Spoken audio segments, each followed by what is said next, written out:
एक आदमी मरा। जिंदगी में लोग जो करना चाहते हैं सब करके मरा। बड़ा पद, बहुत धन, सुंदर स्त्रियां, जो भी मनुष्य की आकांक्षाएं हैं सभी को पूरी करके मरा। परमात्मा के सामने न्यायालय में उपस्थित किया गया। स्वभावतः परमात्मा नाराज था। उसने कहा, बहुत पाप किए तुमने। तुम्हारे पास अपने किए गए पापों के लिए कोई उत्तर है? उस आदमी ने कहा, जो मैं करना चाहता था वह मैंने किया और उत्तरदायी मैं किसी के प्रति नहीं। परमात्मा थोड़ा चौंका। उसने कहा, तुम हिंसा किए, हत्या किए, खून किए? उस आदमी ने कहा, निश्चित ही।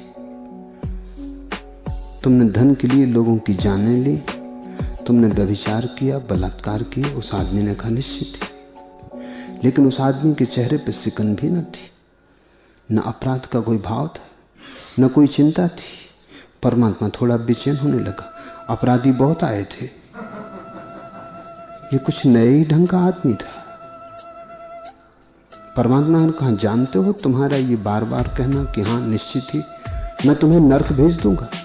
उस आदमी ने कहा, तुम भेज ना सकोगे, क्योंकि मैं जहां भी रहा नरक में ही रहा। अब तुम मुझे कहां भेजोगे? मैंने नरक के सिवाय कभी कुछ जाना ही नहीं। अब तुम्हें और कहां भेजोगे जहां नरक हो सकता है? अब तो परमात्मा के चेहरे पर पसीना झलक आया। कुछ सूझा ना उसे। अब तक के सारे निर्णय, अब तक की लंबी सनातन से चली आती हुई घटनाएं कोई काम ना पड़ी, कोई फाइल सार्थक न मालूम है। उसने कहा घबराहट में कि फिर मैं तुम्हें स्वर्ग भेज दूंगा।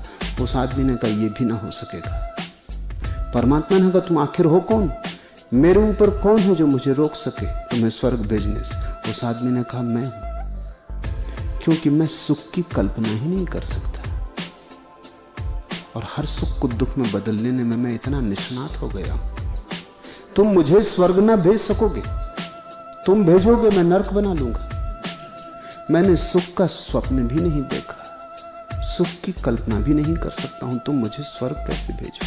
और कहते हैं मामला वहीं अटका है। परमात्मा सोच रहा है उस आदमी को कहां भेजे। नरक भेज नहीं सकता क्योंकि नरक में वो रहा ही है। स्वर्ग भेज नहीं सकता क्योंकि स्वर्ग भेजने का उपाय नहीं। इस कहानी को ध्यानपूर्वक समझने की कोशिश करना।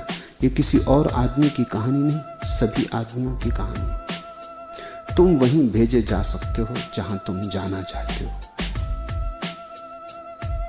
और अगर सुख की तुम्हारे जीवन में स्वप्न की भी क्षमता खो गई है तो तुम्हें कोई भी स्वर्ग नहीं दे सकता। स्वर्ग कोई दान नहीं, स्वर्ग किसी के अनुग्रह से न मिलेगा, अर्जित करना होगा। सुख भी सीखना पड़ता है, सुख का स्वाद भी सीखना पड़ता है। और अगर तुम स्वाद को न जानो तो सुख पड़ा रहेगा तुम्हारी थाली में, तुम उसे चख ना सकोगे, तुम उसे अपना खून मांस मज्जा बना सकोगे, वो तुम्हारी रक्त की धार में न बह सकेगा, वो तुम्हारे जीवन की रसधार न बनेगी। और दुख भी तुम्हारा जीवन का ढंग है। तुम्हारे हाथ में जो पड़ जाता है तुम दुख में बदल देते हो। जो देखते हैं दूर और गहरा, उनसे अगर पूछो, जागे हुओं से पूछो, तो वो कहेंगे सुख और दुख होते ही नहीं, तुम ही हो। वही घटना सुख बन जाती है किसी के हाथ में, वही घटना दुख बन जाती है। कोई उसी घटना को दुर्भाग्य बना लेता है, कोई उसी को सौभाग्य बना लेता है। सारी बात तुम पर निर्भर है। तुम अत्यंतिक निर्णायक हो। परमात्मा भी तुम्हें स्वर्ग नहीं भेज सकता, नरक नहीं भेज सकता। तुम जहां होना चाहते हो वहीं हो और वहीं रहोगे।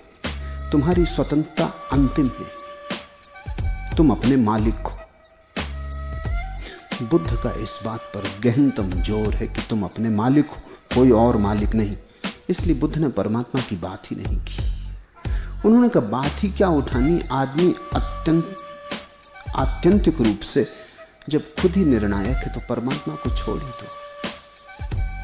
परमात्मा को बीच में लाने से भ्रम बढ़ सकता है। भ्रम इस बात का कि चलो मैं गलती करूंगा तो वो क्षमा कर देगा, कि चलो मैं भूल चूक करूंगा तो वो राह पे लगा देगा। इस भूल चूक करने में सुविधा